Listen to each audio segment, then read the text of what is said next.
அருட்பெரும் ஜோதி அருட்பெரும் ஜோதி தனிப்பெருங் கருணை அருட்பெரும் ஜோதி திருவருட்பிரகாச வள்ளலார் திவ்ய திருவடிகளே சரணம். ராமலிங்க அபயம் ராமலிங்க அபயம் ராமலிங்க அபயம். அனைவருக்கும் வணக்கம். நாம் இணைந்திருப்பது திருவருட்பா மற்றும் உரைநடை பகுதி ஆய்வு. இந்த தொடரின் நோக்கம் திருவருட்பா பாடல்களை ஆய்வு செய்து அதிலுள்ள உண்மைகளை கண்டு அருட்பாவை எப்படி படிப்பது, அதிலுள்ள ரகசியங்கள் என்னென்ன, வரலாறு நமக்கு கூறிய உண்மைகள் என்னென்ன என்பதை அறிந்து அதை நாமும் பயிற்சி செய்து வரலாறு போல் ஆவதே ஆகும். இந்த விஷயங்களை நம்மோடு பகிர்ந்து கொண்டு வருகின்றார் மூப்ப ஐயா. ஐயா வணக்கம் ஐயா. அருட்பெரும் ஜோதி அருட்பெரும் ஜோதி தனிப்பெருங்கருணை அருட்பெரும் ஜோதி திருவருட்பிரகாச வள்ளலார் திவ்ய திருளே ராமலிங்க அபயம் ராமலிங்க அபயம். ஐயா சரணையா வணக்கம் ஐயா, பெரிய வணக்கம் ஐயா உங்களுக்கு. வணக்கம் சாமி. வணக்கம் வணக்கம். சரி ஐயா, நம்ம இது நாள் வரைக்கும் தவம் அதை அலசி ஆராய்ஞ்சு தவம் வந்துன்னா என்ன, எப்படி தவம் செய்யறது, தவத்தால வர்ற அனுபவங்கள் என்னென்ன, வள்ளலார் தவத்தை செஞ்சு அடைந்த நிலைகள் என்னன்னு போன வாரம் வரைக்கும் முடிச்சுட்டேன் சாமி தவத்தை. சரி, இன்னைக்கு நீங்க ஒரு புத்தகம் எழுதியிருக்கிறீங்க. அந்த புத்தகத்தோட தலைப்பு வந்து வள்ளலார் வாழ்கிறார். அந்த புத்தகத்தை கொஞ்சம் ஆய்வு செய்யலாம் அப்படின்னு ஒரு ஆர்வம் வந்திருக்கு. இதை பத்தி நீங்க என்ன நினைக்கிறீங்க? ஓகே, அது வந்து பாருங்க, தலைப்பே பாருங்க, வாழ்கிறார் வாழ்கிறார். அது பெரிய தலைப்பு இல்ல, வாழ்ந்தார் இல்ல வாழ்கிறார். அப்ப அது கொஞ்சம் ஆய்வு செய்யணும். அது ஏன் புத்தகம் இப்ப நம்ம ஏற்கனவே வந்து மனிதன் தெய்வமாகலாம்ன்ற புத்தகத்தை பார்த்தோம். இன்னைக்கு வந்து வள்ளலார் வாழ்கிறார், அது கொஞ்சம் பார்ப்போம். கொஞ்சம் முன்னரே பார்ப்போம் இன்னைக்கு சாமி. பார்ப்போம். அதாவது அந்த புத்தகத்தை எழுதிருக்கீங்க, அதை படிச்சுட்டே நம்ம இன்னும் கொஞ்சம் ஆழமா உட்காந்து ஆய்வு செய்வோம். எப்படி? வள்ளலார் வாழ்கிறார். ஓகே சாமி. வாழ்கிற தலைப்பே வந்து வித்தியாசம் இல்ல, இருக்கிறாருங்கிறது ஆரம்பமே எஸ்டார்ட் பண்ணுவாங்க. இருக்கிறாரு, வாழ்ந்தோடு இருக்கிறார், வாழ்கிறார். அவரோட சரித்திரம் போடல. எப்படி? சரி, எப்படி இந்த புத்தகத்தை எழுதுனீங்க? அது கொஞ்சம் சரித்திரத்தை சொல்லுங்க. எப்ப எழுதுனீங்க அது கொஞ்சம் பார்ப்போம். கொஞ்சம் சரித்திரத்துக்கு வாங்க சாமி. எப்படி உங்களுக்கு இந்த ஐடியா கிடைச்சது? ஏன் எழுதுனீங்க? எதனால எழுதுனீங்க? சொல்லுங்க. எல்லாரும் எழுதுறாங்க இல்லையா, புக்கெல்லாம் இருக்காங்க, எல்லா புக்கெல்லாம் படிச்சேன் இல்லையா, எல்லாத்துலயும் ஒத்துக்க முடியாத சம்பவம் இருக்காங்க. அதுல நிறைய எழுதிருக்கீங்க. நிறைய வந்து உதாரணம் சொல்ல பாருங்க. ஒரு நாள் வந்து வரலாறு வீட்டுக்கு அந்த மாதிரி சின்ன ராமையா பிள்ளை அந்த மாதிரி இருந்தாங்க இல்லையா, சாமியார் வந்தாரு, சாப்பாடு போட்டாங்க. அது சந்தோஷப்பட்டு ஒரு வீடு கொடுத்து ஒரு பிள்ளை பரப்பான்னு சொல்லி வீடு கொடுத்தாரு. கொடுத்துட்டு வெளியே அப்படியே மறைஞ்சிட்டாரு. அப்படியே இருக்காங்க. அதெல்லாம் வந்து அவரெல்லாம் பிறந்தாலே இருக்காங்க. இப்ப சாமியார் வந்தாரு வீடு கொடுத்தாருன்னா ஆதாரம் எங்க இருக்கு? அவர் சின்ன கிராமம், அவங்களோட ஏழைங்க, அவனுக்கு சாமியார் வந்து யாரும் ரெக்கார்ட் பண்ணாங்களா? ஆதாரம் என்ன இருக்கா? அதுக்கு ஒண்ணும் கிடையாது. வீதியில சாப்பாடு போட்டாங்களே, அந்த மாதிரி யாருக்கு 6ஆம் தாரம் 6வது மனைவி. அப்பா எவ்வளவு வயதா இருக்கும்? இன்னும் 4 பிள்ளை ஆல்ரெடி பிறந்தாச்சு, 4 பிள்ளை பிறந்திருக்கு. அந்த ஆள் கொஞ்சம் பொருள் வரக்கூடாது இல்லையா, இன்னொரு பிள்ளைக்கு வர கொடுக்குறாரு அவரு. ஏன் 4 இன்னொன்று கொடுக்குறாரு, பிள்ளை கொடுக்குறாரு. அச்சா பிள்ளை பிறந்தா பாருங்க. அப்போ மறைஞ்சிட்டாராம், மறைஞ்சிட்டாராம் அவரு. ஊர்ல என்ன எழுதுறாரு? சிவபெருமானே வந்தாரு எழுதுறாரு. சிவபெருமானே வந்தாரு எழுதுறாரா? அடியாரம் வந்து வீடு கொடுத்தாரா? அப்படி வந்து தோன்றுவாரா? இது வந்து ராதவரை அவ்வளோ படத்துக்கு காரணம் திமுக தான் எழுதுறாங்க. அவங்க இங்க ஒருத்தருக்கான், ஒரு சாமியார் இருக்காங்க, இமய ஜோதின்னு சொல்லி. அவன் என்ன பேசுறான், ஏசுனாருக்கு வந்து அப்பா கிடையாது, அப்பாவுக்கு வந்து அதே மாதிரி வள்ளலாருக்கு வந்து திருநூறு தான் குழந்தையா பிறந்தாரு. ராமையா பிள்ளைக்கும் வள்ளலாருக்கு சம்பந்தம் கிடையாது. அப்படின்னு பேசுறான். இது வள்ளலாரே இந்த ஒரு இதுல விண்ணப்பத்திலேயே சொல்லியிருப்பாரு, அதான் அவர் எழுதியிருக்காருங்க. நான் அப்பா இத்தனை இவ்வளவு காலம் என்ன ஒரு அளவு கணக்கிட்டபடி அப்படின்னு எழுதியிருக்காரு. அவரு அதான் வந்து இல்லாம அவர் ராமையா பிள்ளைங்க அவரெல்லாம் சம்மந்தம் இல்லை அப்படின்னு பேசுறான். நான் மாறப்போ அவனுக்கு கல்லாமல் திருநான் அப்படி மேலே துர்கா பள்ளியில் சேர்ந்தேன். அதெல்லாம் இப்போ வந்து புக்கு வரலாறுல எல்லாரும் அதை வந்து எழுதுறாங்க, அப்படியே எழுதுறாங்க. ஊரில் அப்படியே இருக்கு, வரலாறு இருக்காரு. லேட்டஸ்டா வெங்கட ஒருத்தருக்காரு தெரியுமா உங்களுக்கு? இப்போ அவரும் புக் போட்டு போன மாதம் போட்டுருக்காரு. அவரும் அதனால இதை மறக்கணும் முதல்ல. இந்த புத்தகம் நீங்க எதுக்கு எழுதிருக்கீங்கன்னாக்கா, வள்ளலாரோட உண்மையான வரலாறுன்னா என்னென்ன வரலாற்று பிழைகள் இருக்கு, அதை கொஞ்சம் நம்ம அலசி ஆகணும் சாமி. வள்ளலார் பத்தி தெரிஞ்சுக்கணும். அதுக்கு அதான் வந்து அதான் வாழ்கிறார் அப்படி தலைப்பா நல்ல மறைஞ்சுதான் தப்பு பேசுறான் இல்லையா? இந்த பண்ணலாம் தப்புடா, அஜோதியா போல அவர் உடம்புலாம் ஒன்றும் ஆகல, உடம்போடு தான் இருக்கிறாருங்க, அதான் வள்ளலார் வாழ்கிறாருன்னு தலைப்பட வாழ். சரி சாமி, இன்னைக்கு கொஞ்சம் இந்த முன்னுரையை பார்ப்போம், படிப்போம். இந்த புக்கோட இந்த தொடரோட கான்செப்ட் எப்படின்னா சாமி, நீங்க எழுதுறத படிச்சுட்டு அதுல உள்ள கேள்விகள் வரும். ரெடியா இருங்க, கேள்வி கணைகளை தொடுத்து கொண்டே இருப்பேன். கவலை இல்லையா? முக்காடும் வகையில் கேள்விகளை கேட்டால் என்ன பண்ணுவீர்கள்? முடியாதா? முயற்சி பண்ணுகிறேன். சரி, முன்னுரை. திருவருட் பிரகாச வரலாறு என்று வழங்கப்படும் வடலூர் ராமலிங்க அடிகளாரின் வாழ்க்கை சரித்திரத்தை அவரது முதல் மாணவர் ஆகிய தொழுவூர் வேலாயுத முதலியாரோ அல்லது அவரது பாலிய நண்பராகிய ரத்தன முதலியாரோ எழுதி வைக்காமல் விட்டுவிட்டனர். அப்படியா? என்ன தம்பி சொல்றீங்க? அப்ப அவங்க எழுதி வைக்கலையா? அவர் ஃப்ரெண்ட் எழுதியிருந்தாங்க, சிறப்பா வந்திருக்குமா? என்ன பண்ணாங்க, ஏது பண்ணாங்க? அவர் திருக்காப்பீட்டு கொண்ட பின் 24 ஆண்டுகள் கழித்து அவரது வாழ்க்கை சரித்திரத்தின் சுருக்கம் வெளிப்படுத்தப்பட்டது. 24 வருஷம் கழிச்சுதான் வெளியாயிருக்கு. அப்புறம் திருக்காப்பீட்டு கட்டு 24 வருஷம்னாக்க அப்புறம் 1900 சம்திங்ல தான் வந்திருக்காருன்னு சொல்லுங்க. ஆமா, 1996 வருது. 1896. ஆமா தெரியுமா? 1923 ஐயா பிறந்தாரு இல்லையா? 22 தான் சாமியார் வந்தாரு. 96 வரலாறு வருது. 74 வருஷம் சாமியார் யாருதான் தெரியும்? ஆமா, வரலாறு 74 எழுதுறாங்க.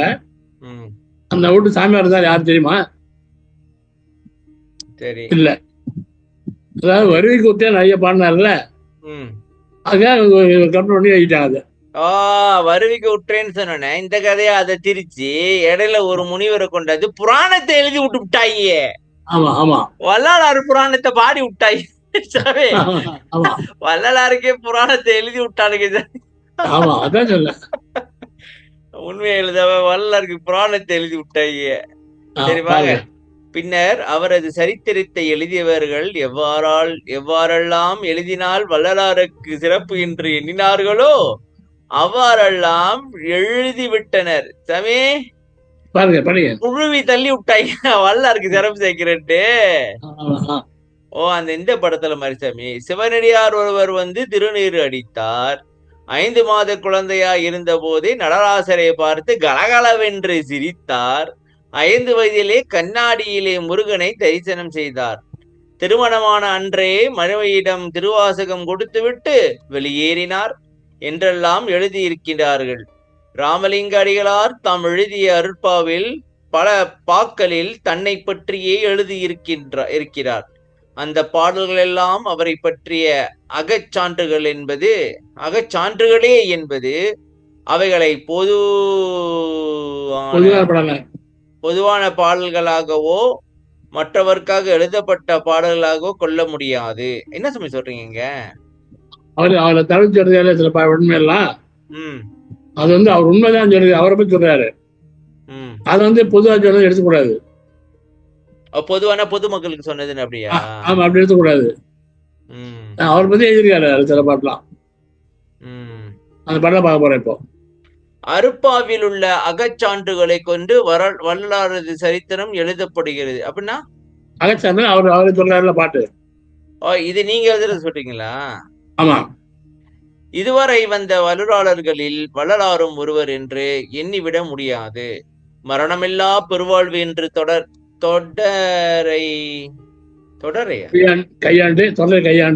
கையாண்டு அந்த பெருவாழ்வை அனைத்து மக்களும் பெற வேண்டும் என ஏங்கியவர். என்ன சாமி சொல்றீங்க?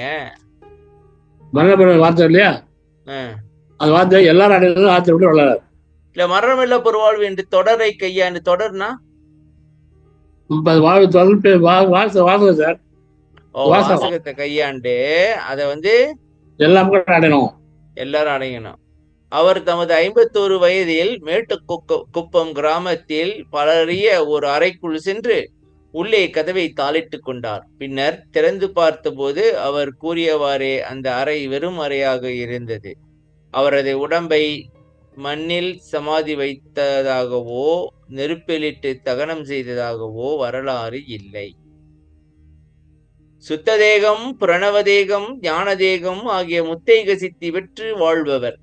சுத்ததேகம் பிரணவதேகம் ஏற்கனவே பார்த்துட்டு சாமி பல வாட்டி. இப்ப இது படிக்கிறதுனால நம்மளுக்கு இன்னும் கொஞ்சம் புரியும். சுத்ததேகம் நிழல் விழாது, வரலாறு நெல்படம் போட்டோ இல்லை. அவரது உருவப்படங்கள் எல்லாம் எழுத பெற்றவையே ஆகும். ஞான தேகம் பெற்றால் அந்த தேகம் தோன்றியும் தோன்றாமலும் இருக்கும். வள்ளலார் ஞான தேகம் பெற்று விட்டதால் அவர் அடிக்கடி மறைந்து போனார், மீண்டும் தோன்றினார். இது அவரோட சிஷ்யனே எழுதியிருப்பாரு. சரி சாமி. அழியாத தேகம் அவர் பெற்றதால்தான் வள்ளலார் வாழ்கிறார் என்ற தலைப்புடன் இந்த புத்தகம் வெளிவருகிறது. ஓகே, இதில்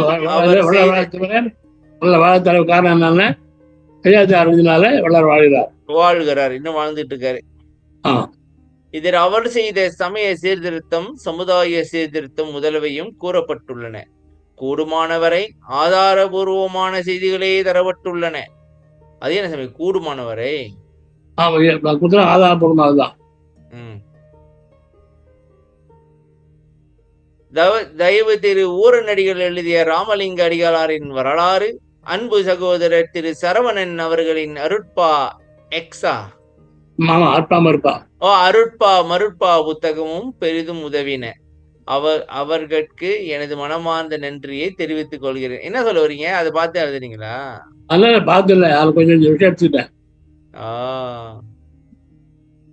இது படிக்கணுமா? வேண்டாம். சரி, இது சரி படிப்போம். அவங்க அவங்க படிச்சுக்கோ, முடிச்சிருவோம் இந்த கரெக்டா. இரவும் பகலுமாக நகலெடுத்து கொஞ்சம் கூட செழிக்காமல் இதை டிடிபி செய்து எடுத்து கொடுத்த சுகந்தராஜன் அவர்களுக்கு செய்யக்கூடிய கைமாறு எதுவுமில்லை. முகமலர்ச்சியுடன் அவர் ஒவ்வொரு முறையும் வீட்டிற்கு வந்து சரிபார்த்த நகலை பெற்று சென்று மீண்டும் சுத்த நகல் எடுத்து வீட்டிற்கே கொண்டு வந்து தருவார். வல்லார்க்கு செய்யும் தொண்டாகவே இவ்வேலையை இனிதே முடித்து தந்த அன்னாரை வாழ்க வாழ்க, தாங்கள் அனைவரும் சீரோடும் சிறப்போடும் வாழ்க என வாழ்த்துகிறேன். வழக்கம் போல எனக்கு புத்தகங்கள் அச்சடித்து சிறந்த முறையில் புத்தகத்தை உருவாக்கி குறித்த நேரத்தில் தரும் வழக்கமுடைய சிவா பிரிண்டர்ஸ் உரிமையாளர் திரு தட்சிணாமூர்த்தி அவர்களுக்கு வந்தனம், நன்றி. இப்புத்தகம் அச்சாகி வெளிவர தேவையான அளவிற்கு பொருளுதவி செய்த அன்பர்கள் அனைவருக்கும் எனது மனமார்ந்த நன்றியும் வாழ்த்துக்களும் உரித்தாகட்டும். வந்தனம், நன்றி. அன்புடன் மு. பாலு. சரி, இன்ட்ரோவை முடிச்சிட்டோம். ஏறத்தாழ இந்த புத்தகத்துல என்ன இருக்குன்னாக்கா, வரலாறை எப்படி திரிச்சிருக்கிறாங்க, உண்மையா எப்படி இருக்கணும், அதுக்கு இதுக்கு வேறுபாடு என்ன, அதை கொஞ்சம் ஆய்வு செய்யறோம் அருட்பாவில் உள்ள ஆதாரங்களை வச்சு. சரியா? சரி சரி, கொஞ்சம் பாத்துருவோம். என்ன சொல்றீங்க? ராமலிங்க அபயம் துணை. மண், நீர், நெருப்பு, காற்று, ஆகாயம் ஆகிய பஞ்சபூதங்களில் ஆகாயத்திற்கான வழிபாடு தலமாக சிதம்பரம் விளங்குகிறது. வழிபாடு தலங்களை நம் முன்னோர் அமைத்தனர். மண் காஞ்சிபுரம், நீர் திருவனைக்கா, நெருப்பு திரு அண்ணாமலை, காற்று திருக்காலத்தி காலத்தியா காலகஸ்தியா? ஆகாயம் சிதம்பரம். தில்லைவனம் என்பதே ஊரின் பெயர். ஆனால் ஆலயத்தின் பெயராகிய சிதம்பரமே ஊரின் பெயராக வழங்கப்பட்டு வருகிறது. தில்லைவனன்றது தில்லைன்றது ஒரு மரம் தானே சாமி அது? மரம் ஓடுதான் வனக்காடு. மரக்காடு ஊர் பேர் தில்லைவனம் பேரு. அந்த சிதம்பரத்திற்கு வடக்கே 15 கிலோமீட்டர் தூரத்தில் மருதூர் என்று ஒரு சிறிய கிராமம் உள்ளது. அந்த கிராமத்தில் ராமையா பிள்ளை என்பவர் வாழ்ந்து வந்தார். கிராம கணக்கு எழுதுவதே அவருடைய தொழில். ஒருவர் பின் ஒருவராக அவர் மணந்து மனைவிமார் 5 இறந்து போயினர். என்ன சமீதி, அவர் கிராம கணக்கு எழுதினாரா? அப்படின்னா அவர் கணக்கு பிள்ளையா? கணக்கு. அப்ப அவர் ஒருவர் பின் ஒருவராக அவர் மணந்த மனைவிமார் 5 இறந்து போனார்னா என்ன சொல்றீங்க? 5 பெண்ணாடி சார், செத்து போயிட்டாங்க சார். அப்போ ஒன்னாவது கல்யாணம் பண்ண செத்து போயிட்டாங்க. 2வது 5வது தான் சின்னம்மையாரா? இல்ல 6வது தான் சின்னம்மையார். அப்ப அந்த ஏற்கனவே பிறந்தவங்களுக்கு எல்லாம் பிள்ளைங்க இருக்கு. இல்ல பிள்ளைய பிறகு யாரும். அப்படியா? 5 பேர் 6 பிள்ளை பிறகு. ஓ, 5 பேர் இறந்து போயிட்டாங்க. ஆமா. இறுதியாக சென்னை பொன்னேரிக்கு அடுத்த சின்ன வாகனம் சின்ன காவல் சின்ன வாகனம் கால் அங்க போய் வாகனம் சின்ன காவனம் என்ற கிராமத்தை சேர்ந்த சின்னம்மையார் என்பவரை 6வது மனைவியாக மணந்தார். அவர்கள் வாழ்விலே சபாபதி, பரசுராமன் என்ற 2 ஆண் மக்களும், சுந்தரம்மாள், உண்ணாமுலை என்ற 2 பெண் மக்களும் பிறந்தனர். ஓ, அவங்களுக்கு அண்ணன் 2 பேரு, அக்கா 2 பேரு. சரியா? இவரு கடைசி. அடுத்து வராரு நம்ம ஹீரோ. சரியாமே? ஹீரோட என்ட்ரி வருது இப்பதான். வந்தாரே வள்ளலார், வள்ளலார் வந்தார். பயங்கர இன்ட்ரோ தான் கொடுத்துருக்கு தவிர கதெல்லாம் சொல்லி ஒரு மாதிரி ஊரெல்லாம் காட்டி, அதாவது அந்த படத்துல அப்படியே ஒரு கிராமத்துக்குள்ள போய் அங்க ஒரு ஃபேமிலி இருக்கு, ஒரு பேக்ரவுண்ட் கொடுத்துட்டு ஆரம்பிக்கிறீங்க. ஓகே, நல்லா இருக்கு. 823ஆம் ஆண்டு அக்டோபர் திங்கள் 5ஆம் நாள் சுபானு ஆண்டு புரட்டாசி திங்கள் 21ஆம் நாள் ஞாயிற்றுக்கிழமை, சித்திரை நட்சத்திரம், மாலை 5:54. இதெல்லாம் எங்க இருந்து எடுத்தீங்க? சித்திரை நட்சத்திரம் கணக்குப்பட்டீங்க. அன்று ஓர் ஆண் குழந்தை பிறந்தது. அந்த குழந்தைக்கு அவர்கள் ராமையா பிள்ளை, சின்னம்மை தம்பதியார் ராமலிங்கம் என்று பெயர் சூட்டினார்கள். முதலில் பிறந்த அந்த ஆண் குழந்தைக்கு சைவ சமய பெயராகிய சபாபதி என்று பெயரிட்டார்கள். பையனுக்கு சபாபதினு பேர் வச்சுட்டாங்க சாமி. சரியா? சைவ பேரு. அடுத்த பிறந்த ஆண் குழந்தைக்கு வைணவ சமயம் சார்ந்த பரசுராமன் என்ற பெயர் வைக்கப்பட்டது. அதே போல முதல் பெண் குழந்தைக்கு சுந்தரம்மாள் என்று வைணவ பெயரும், அடுத்த பிறந்த பெண் குழந்தைக்கு உண்ணாமுலை என்ற சைவ பெயரும் இடப்பட்டது. ஒரு கலப்பை உண்டாக்கி இருக்கிறாங்க. எம்மதமும் சம்மதமும்னு பாத்துருக்கிறாங்க ஃபேமிலியில. ஒண்ணு சைவ பேரு, ஒண்ணு வைணவ பேரு. 2 இது பண்ணிருக்காங்க. அது 2 தான் ஃபேமஸா இருந்துச்சு அப்ப? இல்ல, அது 2 தான் ஃபேமஸா இருந்துச்சு அப்பன்னு கேக்குறேன். இல்ல, பேர் அவ்வளோ ஃபேமஸா இருக்கு. ஒரு ஆண் ஒரு பெண், ஒரு ஆண் ஒரு பெண் சைவ பெயர், ஒரு ஆண் ஒரு பெயர் வைணவ பெயர். ஓ, ஒரு ஆண் ஒரு பெண்ணு சைவம், ஒரு ஆண் ஒரு பெண்ணு வைணவம் பேர் வச்சுட்டாங்க. கடைசியா வந்துட்டாரு ஒரு ஆளு, நம்ம ஆளு. என்ன பண்றது இப்ப? சைவமும் வைணமும் சமமாக நின்று விட்டது. 5வது குழந்தைக்கு என்ன பெயர் வைப்பது? ஆஹா, ஏற்கனவே ஒரு பிள்ளை சைவம், ஒரு பிள்ளை வைணவம், ஒரு பிள்ளை சைவம், ஒரு பிள்ளை வைணவம், 5வது ஒரு பிள்ளை வந்துருச்சு. இப்ப என்ன வைக்கிறது? சைவம் வைணவம் 2 சேர்ந்து சமரசமாக ராமலிங்கம் என்று பெயரிட்டார்கள். பெயர் வைப்பதில் கூட அவர்கள் எந்த அளவு சிந்தித்து இருக்கின்றார்கள் என நாம் உணர வேண்டும். ராமலிங்கம் எது சைவம், எது வைணவம்? ராம வைஷ்ணவம், லிங்கம் சைவம் கலந்துட்டாங்களா?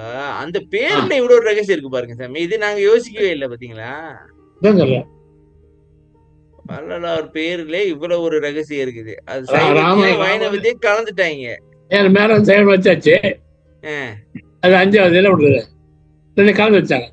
கலந்துட்டாங்க, கலந்து செய்த கலவை ஆகிட்டாங்க. Okay okay. சரி. அவர் பிறப்பு பெற்று இதுவரை வந்த கருத்து. ராமையா வம்பு பிள்ளையும் வம்பு வருது. வம்பா வம்பு வம்புதான் நம்மளுக்கு பிடிச்சது. போங்க. ராமையா பிள்ளையும் சின்னம்மையாரும் தன் மக்களுடன் வாழ்வாங்கு வாழ்ந்து இனிதாக இல்லறம் நடத்தி வருநாளில் ஒரு நாள் உச்சி போதில் சிவபெருமானே மானிட திருக்கோலங்கொண்டு சிவவேடம் முற்ற பூண்டு சிவனடியாராக எழுந்தருளி பாசியால் நான் இப்ப பாசியால்னு படிக்கிறேன். முதல்ல எனக்கு கண்ணு இது பிரச்சனை இருக்கு சாமி.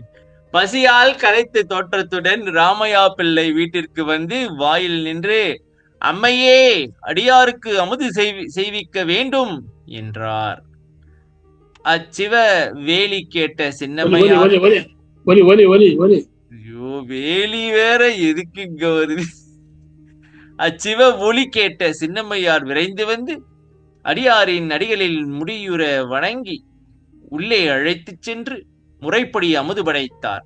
அமுதுண்ட அடியவர் அகமிக மகிழ்ந்தவராகி சின்னம்மையாரை நோக்கி, அம்மையே, நாம் பசி போக்கினை நானிலத்தின் பசியெல்லாம் போக்கவல்ல ஒருவன் பிறப்பான். அவன் திருவரவை உணர்த்தவே யாம் வந்தோம். வாழ்க வாழ்க என வள கரமெடுத்து வாழ்த்தி, கருநீரு காணும் திருநீருகான் இது, இதனை நீயும் அணுதி நின் கணவருக்கும் அளித்தி என கூறி திருநீரு அடித்து வாயிற்புறம் நோக்கினார். வாயில் வரை உடன் சென்ற சின்னம்மையார் சென்று வழி அனுப்பினார். வாயிலை தாண்டி தெருவிலே அடி வைத்த சித்தர் சில அடிகளே நடந்தார். அப்பால் அவர் கற்புலனாகவில்லை. திடீரென மறைந்தருளினார். நன்றி சொன்னல, அவரே வர்றாரு. இருந்துதான் நீங்க எடுத்திருக்கிறீங்களா? இல்ல, தில்லு சாமியார் இருந்தாரு. அதாவது அந்த சாமியார் வந்து பசியில வந்துட்டு சாப்பாடு போட்டாங்க. சாப்பாடு போட்டோன்னா, ஓகே, என்னோட பசியை நீ போக்கிட்ட, உனக்கு வந்து இந்த உலகத்தெல்லாம் பசி போக்குற ஒருத்த வந்து பொறப்பான் அப்படின்னு கொடுத்துட்டு அவரு வெளியாயிட்டாரு. வெளியாகி சில ஸ்டெப் வச்சோன்னா காணாம போயிட்டாரு. முதல்ல பாருங்க, சிவபெருமான் இருந்தாரு பாருங்க. பாருங்க, சிவபெருமானே பாருங்க. எங்க 3வது வரி, சிவபெருமானே மனத்துக்கு வர உண்டு. சிவபெருமான் தத்துவமாச்ச, அது எப்படி வருவாரு? அவரு வந்துட்டாரு சாமி, என்ன பண்றது? எப்படி வருவாரு கேட்டா வந்துட்டாரு. நாங்க என்ன பண்ணுவோம்? வந்து சொல்லிட்டாங்க, நாங்க கேட்டுக்கிட்டோம், அவ்வளவுதான். தத்துவம் இல்ல, இந்த மாதிரி எழுதலாமா? ஐயா, தத்துவம் இல்லைன்னு சொன்ன பிறகு வந்தாரு, எழுதலாமா? வர்றாரு. என்ன படிச்சவங்க இவங்க எல்லாம்? சாமியெல்லாம் இல்ல, எல்லாம் பொய்யின்ட்டாரு. வந்தாரு, எழுதலாமா? வந்தாராம், சாப்பிட்டாராம், தின்னு கொடுத்தாராம், அதான் வள்ளாரு பிறந்தாராம். என்னடா கதை இது? என்னடா கதைன்னு ஏட்ட கேட்டா, நான் அப்ப பிறக்கல சார். ஏகிட்ட கேட்டீங்கன்னாக்கா, நான் 1981 தான் பிறந்தேன். அப்ப மட்டும் நான் பிறந்திருந்தேன், இதெல்லாம் மாத்தி எழுதிருப்பேன் சாமி. அப்புறம் பண்ணிய அம்மையார் அச்சமும் வியப்புமுற்றார். கணவர் வந்தவுடன் நிகழ்ந்ததை கூறினார். அவரோ, சிவனடியார் வந்தபோது யான் இல்லாத போனேனே, சித்தரை காணும் பேறு பெற்றிலேனே என வருந்தினார். சின்னாலின் சின்னம்மையார் கருவுற்றார். அவரு கூட இந்த டைலாக் எல்லாம் யாரும் பார்த்து எழுதி வச்சிருக்காங்க. சரி, ஓகே, கதையை புனைஞ்சிட்டாங்களோ. 5/10/823 சுபான ஆண்டு புரட்டாசி திங்கள் 21ஆம் நாள் ஞாயிற்றுக்கிழமை மாலை 5:30 மணி அளவில் 5வது மகனாக அடிகள் பிறந்தருளினார்கள். ராமலிங்க அடிகள் வரலாறு. ஆசிரியர் சன்மார்க்க தேசிகன் எனும் ஊரன் அடிகள். முதற் பதிப்பு 9/2/1971, பக்கம் 6-7 வரைக்கும் இருக்கு.